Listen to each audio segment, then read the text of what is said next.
Welcome to The Wellness Way with me, Philly J. Lay, a layperson's guide to your natural health systems, your very own NHS. Hello, lovely people, and welcome to an extraordinary episode of The Wellness Way today. Am I looking really chilled? Because my God, I feel it. I have just had an experience that... well, it's one of those what the moments. I don't know how to explain my next guest. I really don't know how to introduce him to you. So I'm just going to tell you his name and ask Jon Mason to tell you what he does. And we'll try and talk you through the process and explain it to you, because I have never, ever experienced anything like it. Jon Mason, welcome to The Wellness Way. Thank you so much, not just for coming on, but thank you for being here. Thank you for the last hour we've spent together. It's been extraordinary. So, tell us a little bit about yourself and how you got into this. Okay, so thank you very much, firstly, for welcoming me and inviting me here. And yeah, I'll tell you a little bit about how I've got to do what I do. Technically, I'm a qualified chiropractor, but as you probably gathered from what we've just worked with, it's not really that much like chiropractic, is it? It's not that much like chiropractic. So No.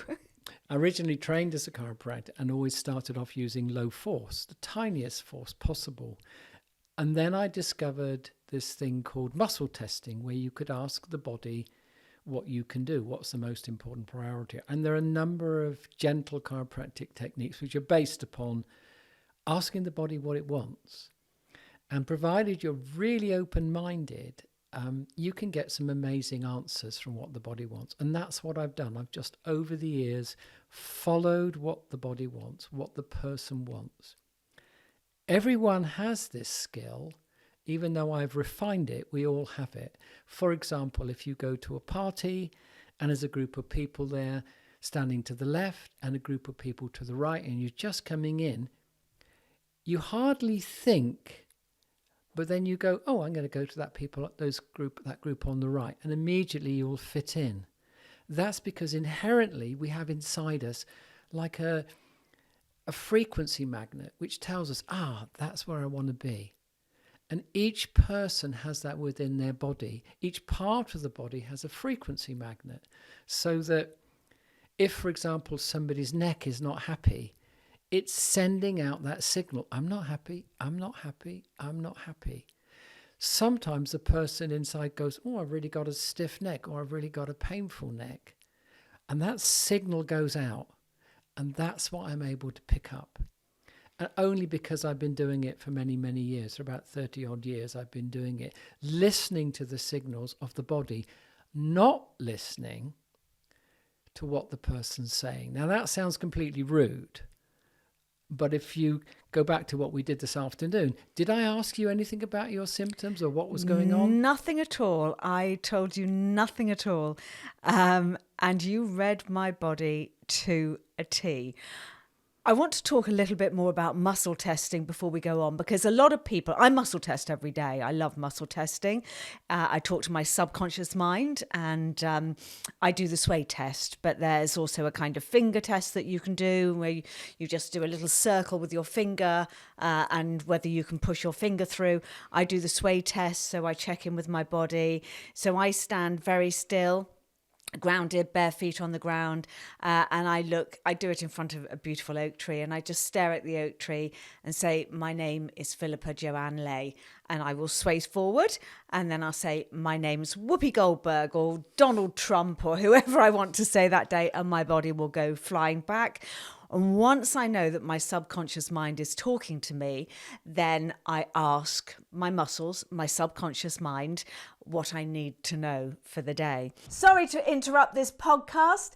Why don't you come and sign up to my newsletter at phillyjlay.com, where we can keep connected and we can talk about lots of things going on in the world. You will also get my free manifestation meditation so you can become a shit-hot manifester too. Don't forget to like, subscribe and share.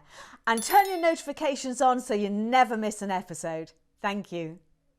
But what you did was have an ability to read my body without me telling you anything.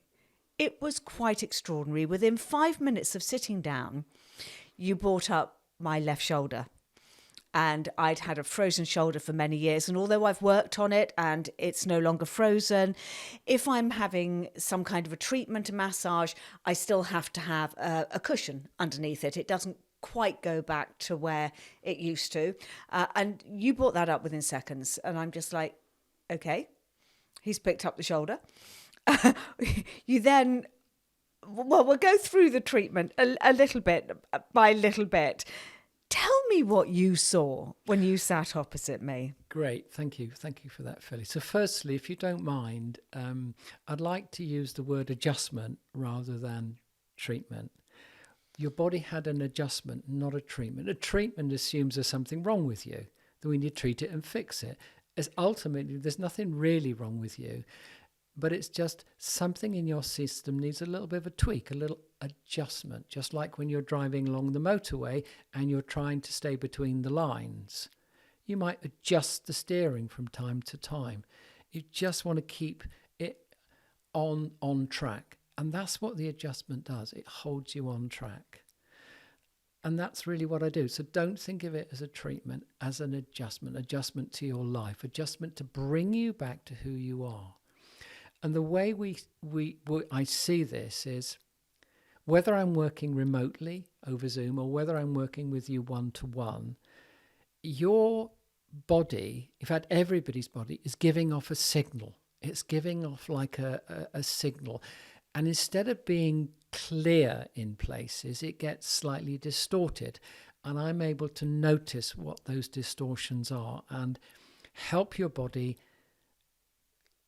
let that distortion go by sometimes a little tap, a little talking to, bringing you back to a memory.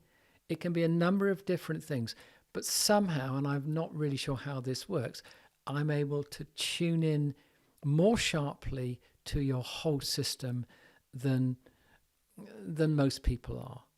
Everyone has the ability, but for some reason it's a gift that has developed for me over the last 30 odd years. And it is a gift. I can promise you it is a gift. I want to talk to you a little bit about, you said then it's a blurriness in a vision. And so I presume a good analogy would be something like a TV screen. If it's breaking down, the signal hasn't gone, or, an old fashioned radio wave and, it's crackling, or, even now in my car, when I drive through certain areas and I don't get that signal, it's cut out.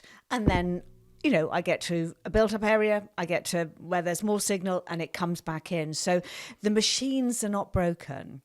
It's just the signal is weak. Is that a fair analogy? That's absolutely how it is. That's absolutely how it is. The body is flowing, if you like a stream. It's flowing with energy right the way through it, from the head down to the feet, or from the feet up to the head, whichever way you do it. It doesn't really matter which way, but there's an energy flowing through it, and it's flowing everywhere. And if in that stream there's a little pebble, and it will cause the stream to divert or have a little vortex around it. And all you need to do is just move that pebble slightly to one side and the energy flows freely again. So that's the best way of looking at it. If you take it from a mechanistic point of view, the brain has a spinal cord, and from the spinal cord it connects with all parts of the body, and if the spinal cord is interfered in any way, it will create an interference. The signal is interfered with. But your analogy, I would say, is pretty accurate. Yeah. So a lot of people know the saying, a healthy body, a healthy mind, and we equate mental health issues and everything to maybe the gut biome, and we know about this, but your philosophy is very different, and I am totally on board with this as a EFT tapper practitioner. But we believe very strongly that you have a healthy mind and then you have the healthy body, and that the body holds the score. So could you elaborate on what is actually stopping people, what those emotions can be? How does this work that our emotions are messing with our bodies? That's a great question. That's a great question. To answer that, use a very, very simple analogy. You're walking down the local high street and somebody comes at you fairly quickly, and you've got to move out of the way. You've got to twist your body to get out of their way, and they whiz past you like that. So you're able to move out of the way. But life comes at you sometimes, and you're not able to move out the way. So internally, parts of your body does that twist and moves out the way. And instead of it being totally flexible, it holds that experience and it's moved out the way. It's no longer in alignment with your pure essence. You're no longer purely aligned. So experiences of life can cause your system, if you like, to move out of the way of that straight line, of that pure essence of who you are, of the real person you are. And often it's either the way you've been dragged up from your parents, or it's various different experiences that happen in our life. Things that you did want to happen and didn't happen, or things that happened and you didn't want to happen. And we hold them, and we hold resentments, and we hold guilt. And one of the ways we know we're holding that is by looking at how much we are, I call it, shoulding and shouldn'ting in life. Okay, so explain shoulding and shouldn'ting in life, because I hadn't heard of this until we met, and I'm just like, oh my God, that makes complete sense, and I'd never thought of it. Okay, so from very young age, our parents teach us how to brush our teeth. Fantastic, that's really useful. How to use a knife and fork, really useful. They also teach us how to cross a road, really useful and great for our safety. But also, subliminally, they're teaching us how we should treat other people, how we should not tell what's going on, keep things to ourselves, or whatever habits or patterns they have, and we absorb them. So when we go through life and we find we're doing something and somebody asks you, well, why are you doing that? That doesn't look a very good thing to do. And you go, well, as a good mother, sister, brother, auntie, whatever, I should do that. A good mother should do that. A good person should do that. And we're trained from very young to follow this. A good person should do this. So the shoulding is where you are following somebody else's thought pattern, not yours. And the shouldn'ting is the same. You shouldn't do that. A good person wouldn't do that, and so on. So you're living somebody else's life. And when you live somebody else's life, your body isn't free. You hold that shoulding, you hold that tension, because really inside you there's this amazing spark which says, I really want to do this, but I can't because I shouldn't do it. And that's what I mean by shoulding. I love that. You told me a story when you arrived about Billy Connolly and his wife, Pamela. Is it Pamela Anderson? I can't remember. Pamela, it is. Can't remember. Anyway, she's a psychotherapist in Australia. Tell the story, John, because it's so lovely. So I may not tell this accurately, but I certainly remember reading it when I was reading one of the books from Billy Connolly, where his wife's a psychotherapist in Australia. They agree to have lunch, and he comes into the office, but he comes in a little bit earlier than he should do. So he's sitting there, and there's another client opposite him waiting there. And he says to the client, what are you doing here? Why have you come to see the psychotherapist? As he would.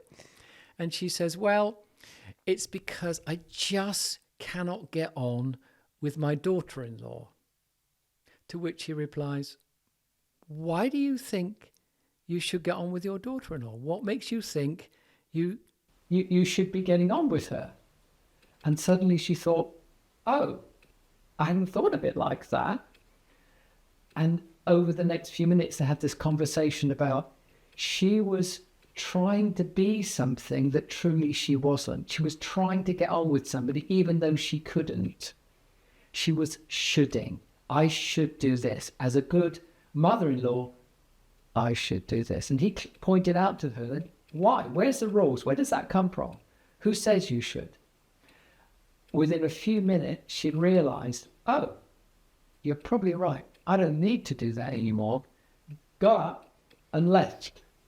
So when Pamela came out and saw this client wasn't waiting, she said to Billy Cully, what's happened? He said, oh, well, I had a conversation with her and she's gone. At which point Pamela said, right, you are banned from this office. You must never come here again. I love that. I love that story. It's so simple. One could argue here, though, that you do have to get on with your daughter-in-law for the sake of your son. However, you can't get on with people by being somebody you're not, by not being your true, authentic self, by being a people pleaser. You know, we talk a lot about people pleasers. There's a lot of us out there that want to be people pleasers. What would you say to that? How does the body hold that score? How do you think the body holds that score? It's not going to hold it very well, because what you're creating is a conflict. Inside, I feel I should do this, but outside, I should do that. So there's a conflict, and the conflict is always going to result in a distortion in the body, a discomfort. One of the things I wanted to say today was, how can we get people to look at their own lives? How can I help them that way without seeing me, without having a session with me? And really, let's just look at the body. For example, many people come in and they've got a right shoulder. The right shoulder's painful. Very simply, in my view, the right side of the body relates to issues in their life which relate to male issues, like relationships with males, relationships with sons, fathers, uncles, friends, and it also relates to work, whereas the left side tends to relate to female issues and home. Somebody comes in with a sore right shoulder, well, you're experiencing a right shoulder problem, and it won't go away. Maybe we can look at, where are you holding responsibility? Where do you think you should be holding responsibility in an area either of work or with another male?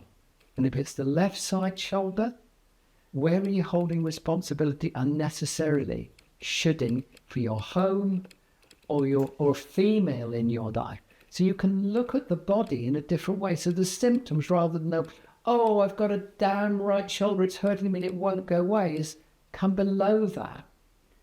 What's the thinking behind it? What's the feeling behind it? And the thinking often is, oh, really? I've got a real problem with my boss at work. I really have. Now, will it fix the problem with the boss at work? No. But it'll allow you to come at ease with the conflict. And as you come at ease with the conflict, any subsequent treatment you have, physio, massage, chiropractic, or whatever, will be more helpful. So you need to come into what's going on with your life first, and then seek help from other people. That's the way I would see it. It's very interesting because you brought up the left being the home, and I had a left shoulder that was frozen. It started freezing just literally a week after my mum died. And my mum, it didn't matter where she was in life, my mum was my home. And I knew that my marriage had been over for quite a long time, but I could never have left my ex-husband while my mum was alive, because it would have broken her heart. And the moment that I lost mum, I knew that I'd lose my home and my marriage. And it was within a week. And it didn't just kind of freeze up slowly. I literally couldn't move it. Nothing. So from a anatomical or physiological point of view, how can that happen? Well, it's the subconscious mind. But physiologically and anatomically, it can't. It can't. Not overnight. You didn't strain it, pull it, stress it, and yet your whole system says, you're not going to use that left shoulder. Had you at the time thought, I wonder why that is, I wonder what's going on in there. It may be that it may not have had to freeze. Okay? So we can look at our bodies in a different way. And that's really what I'm trying to say, is yes, we need help from osteopaths, chiropractors, physios, masseurs. We need that sort of help. Psychotherapists, whatever you need. But firstly, it's just useful to look and see, what could this be related to? What is going on? One of the most common things I also find is people have jaw tension and very tight jaw, and you say to them, what are you not saying? What are you holding back? What are you biting your tongue for? Yeah, my jaw's been really stiff for the last 3 years, Jon. I haven't held back much. So the body will reflect. The body will reflect exactly what's going on in your life. What's going on in your life?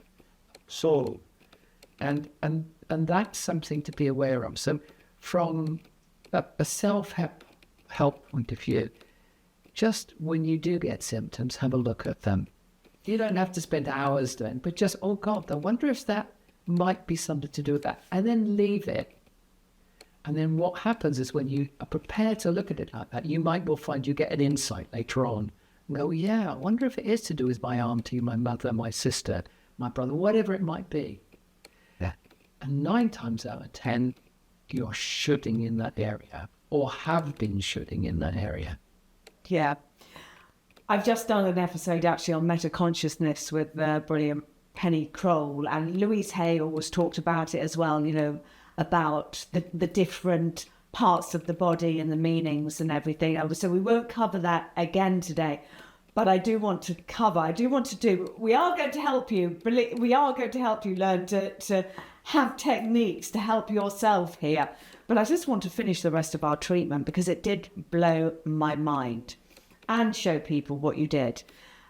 But the second thing you noticed after my shoulder was you noticed my heart, and you've done some tapping on my heart, and I'm going to get you to show the audience in a moment your tapping machine.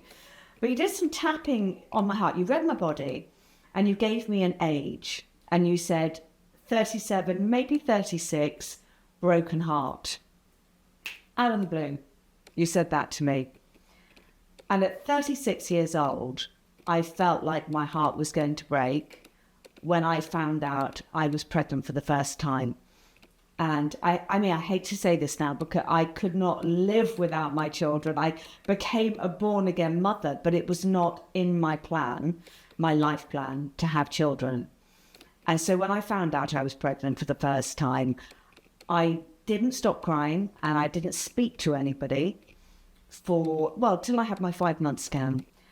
And I felt like my heart was broken. I was really happy with my life, with my career, and I just thought, I'm going to have to give it all up. Now, at 5 months, I saw the scan and realised I had a beautiful baby girl, and I just literally lay on the floor and cried with joy.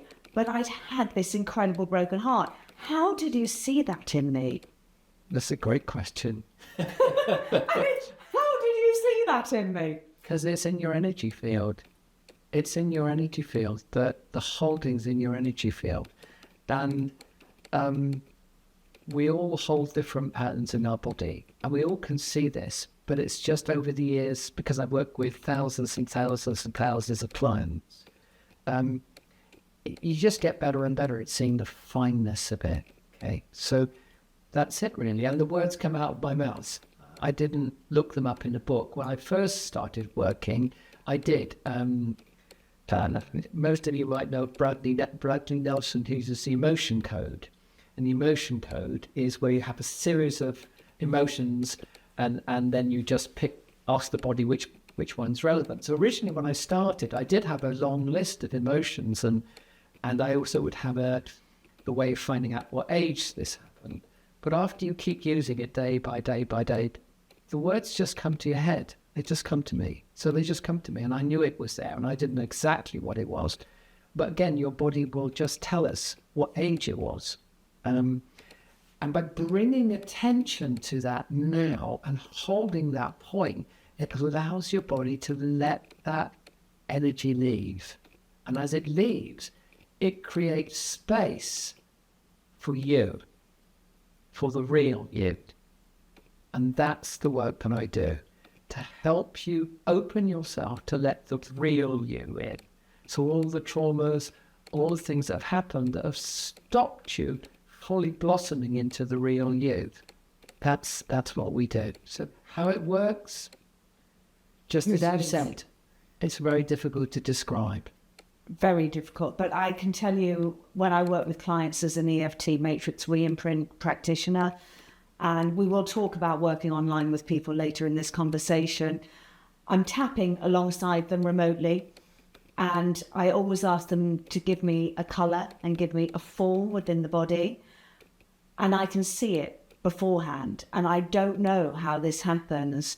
But, you know, if it's a red pus and it's in their heart, I visualise it. And I say, give me a colour, give me a form. And then they describe what I'm thinking. And when I started doing this, I was just like, how do I see this? I don't know how it works. And then I never ever want to put words into a client's mouth. They have to be their own words. But I have to guide them. And I will guide them and say, if anything doesn't ring true for you, please put this in your own words. And they'll go, no, that's absolutely spot on. And I go, how does this happen? We are so powerful beyond anything we have ever been told. Anything that is in our belief system is kind of nonsense. We are incredibly powerful, and we're all connected in the field, which is allowing you to read my energy. And you just can't describe it, can you really, Jon? Not only can't you describe it, you can't tell how it works. I can't tell you how it works because I have absolutely no idea. People say, do I see it? Not really. Do I sense it? Sort of. It just comes out of my mouth when I tune into you. That's it. It's simple as that. And all I can see is, but what's the best version of you? That's all I ever look towards. What's the best version of you? And so the adjustments that we make are to help you align with the best version of you. So that's the aim of everything I do. And whether I do it one-to-one like we did today, or I do it remotely, and most of my work now is remote, I hold in my mind or my inner space, I suppose, the best version of you that I can. And what happens is, by resonance, you start to follow it. You come along with it. Okay, so I'm not trying to fix you. I'm not trying to sort you out. I'm trying to show you there is a better version of you that you know's in there, and you just don't quite know how to come into it. And that's the work I do. And whether it's remote, which I do mostly these days, or it's one-to-one, which we did today, it's the same basic principle. I hold in mind what's the highest version of you. Now, there is a form of kinesiology or muscle testing that we do for this, although you won't notice me doing it because I've been doing it for so long, it's not really relevant. But I do want to talk a little bit about it, if you're okay with that. Absolutely, absolutely. So when we ask the body questions, we have to be clear with no preconceived ideas. And the reason I say this is, some years ago I had an issue with my digestion, and I went to see a so-called kinesiologist who told me that I was intolerant to a whole list of things. It went on forever. Wheat and dairy and peanuts and tea and coffee and whatever it was. It just went on. And of course, when I left there, I was purely in pure depression. You know, what can I eat? Oh, I can have a couple of crackers and some water. I thought, well, this is awful. And then I had the idea, let me test his testing. So I got samples of all the things he said I couldn't have, and I put them in different, like I had bread, but then I toasted it. I had butter, and I had ghee, and I had all the things he told me I couldn't have. And I put them into plastic containers, and I numbered them 1 to 10. I went down to the practitioner and said, okay, which ones of those am I? He had no idea what they were. Which ones am I intolerant to? And it was just one, peanuts. And what I realized from that is he had a preconceived idea of what I should be intolerant to. Yeah. And so from that experience, I've come back and thought, wow, I have to be really careful. I mustn't have a preconceived idea of what's right for you or what's needed for you. And that was a really big eye-opening lesson for me to realize that. And so you're looking at the whole picture, the higher self, if you like, the pure version of the person. And when I started doing energy work, I couldn't really understand the higher self, which seems really strange to me now because I talk to my higher self the whole time. But I didn't really understand it. I'm going, what's my higher self? I'm here. This is me, mate. And now I kind of can go and have those conversations. And I know this sounds mad. I know this sounds completely barky. But when you start this work, it is truly extraordinary, isn't it, Jon? It is beyond extraordinary. It's difficult to know. After a while, you get so used to it, you think it's every day. But it isn't. Most people have no idea what I'm talking about, or no idea what's available to them. They have no idea what they can experience in their life. Yeah. So I was trained initially as an engineer, so I've got extraordinarily scientific background. But science just loses its place in this because none of it makes any sense to the intellect. But if when you tune into the heart, you realize it does make sense. Well, when you said to me about my broken heart, you got a tapping machine out, and you've got it on the side of the chair now. So if you're listening to this, I will put a post up on social media with this little gadget. Can you pick it up, Jon? Can you explain this to us? Because I tap like this, I'm just tapping on the body wherever I need to tap. Show us this guy. Okay, so this is the chiropractic instrument, and it gives a very gentle tap, very gentle. It can give a more forceful tap. It was developed in America for chiropractic, and with chiropractic, originally it was just straightening out the vertebra. I've worked with chiropractic instruments for 20 years, but the electric one I started in 2007, and it just gives a gentle nudge. So if you want, say for example, a vertebra or part of the body to move, you just give it a gentle tap, and it just gives it a vibration, allows it to come into a better place. And then we discovered there is nowhere on the body that you can't tap. Really almost nowhere. You can't actually tap on the eyeball. You can tap on the lid, on the eyelid. You can't really tap on the genitals, well, because it's a bit painful, but it almost everywhere in the body you can create an impulse. And if you think of that, all you're doing is when you're tapping, is you're bringing the brain's attention to that part of the body. So let me explain that a little bit better. You go to a farmyard, and when you go to a farmyard, the first thing you go is, oh my God, it absolutely stinks. And you can smell the manure, and it's like really in your face. 20 minutes later, somebody says to you, can you smell anything? You go, no, can't smell anything. It's true. Yeah. Your system switches off. So if there's a distortion in your system, a distortion in your spine, it switches it off. It says, well, I'm not interested in that. So let's say it's hurting a little bit, but only a little bit.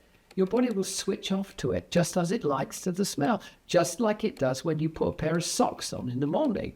You know you've put your socks on, but you don't go around all day going, oh, I've got my socks on. Oh, I've got my socks on. Oh, it would drain you. So your body switches things out. So the distortions in the system, the tension in the system, it switches out. Says, look, I can't deal with that. I've got all this other stuff going on. When you bring the instrument or the tap to that part of the body, the brain goes, oh, it is tight there. Oh, it is holding something there. Maybe I can do something about it. And uses the energy of this to help you let go of the tension there. So that's how it works. It brings a tension to that area, and your system goes, yeah, I can fix that. I can let that go. So all it is just a way of saying, hello, this issue's here. Come and deal with it. And the extraordinary thing was when you, after we worked on my heart, you touched my back and went, oh, scar tissue. And I hadn't told you I'd had a spinal fusion at that point, and you literally went to my disc, my metal cage in my spine. and you were so funny, and you felt the scar tissue quite strongly. I think you kind of went, oh my God. And then you made me swear to get it out. And we talked about the surgeons and what had gone on with my spine. And we swore at them. We got all of that out. And that was the first time I felt complete and utter release in my spine for 14 years. I can't, I've had hundreds of massages, thousands of massages most probably, which have all helped.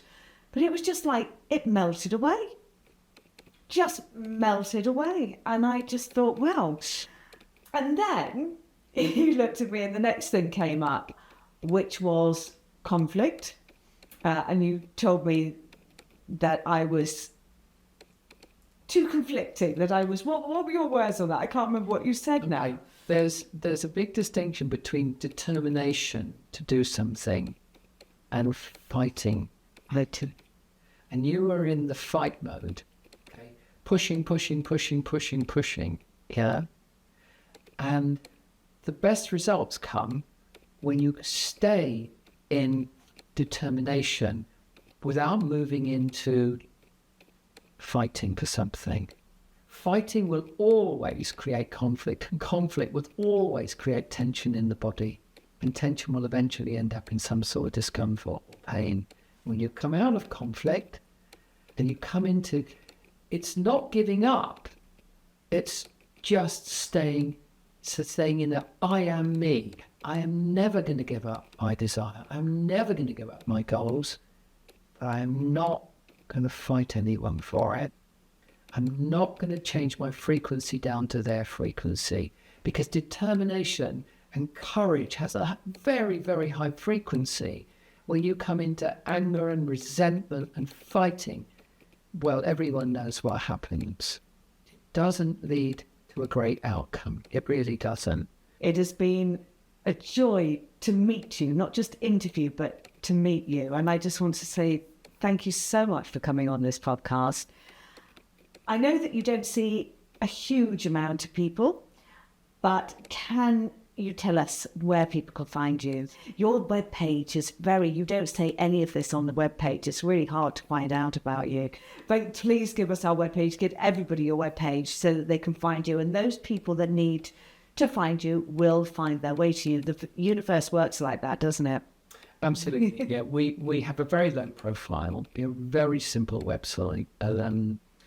And I suppose many years ago I thought I was retiring, but the universe won't let me do that. So the website is www.jon, that's Jon, no H in it, jonmason.net, and you can inquire at info@jonmason.net. That's JON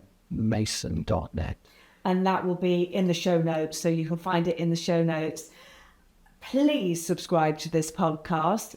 Please leave a review. We're getting out such wonderful information, and to have your support to get that out means the world to me. That's how we can reach more people. And I just want to say, everybody, you at home and Jon, thank you for being on the show today. Great. It's been a great joy. Thank you so much. Bless you.